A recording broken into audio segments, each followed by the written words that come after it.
আপু একটু শুনুন, আপনি কি মিমের কাজিন? হ্যাঁ, আমি ওর কাজিন। আপনি ওর বিএফ না? চিনছেন তাহলে। চিনবো না কেন? আচ্ছা সেসব বাদ দেন। আচ্ছা, আপু মিম কই? কেন ওর শ্বশুর বাড়িতে? শ্বশুরবাড়ি মানে?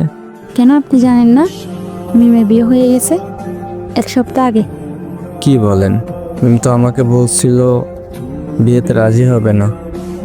আসলে ভাইয়া হয়েছিল কি, ওরে বাসায় অনেক পেশা দেওয়া হয়েছিল, কিন্তু ও রাজি ছিল না।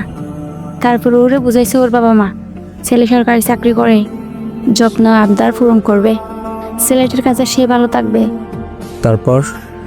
তারপর ও বিয়েতে রাজি হয়ে যায়। কিন্তু ও তো আমাকে বলছিল আমাকে ছাড়া কাউকে বিয়ে করবে না। ভাই আমি ওরে অনেক বুঝাইছি, কিন্তু ছেলে সরকারি চাকরি করে এটা ভেবে ও বিয়েটা ক্যান্সেল করেনি।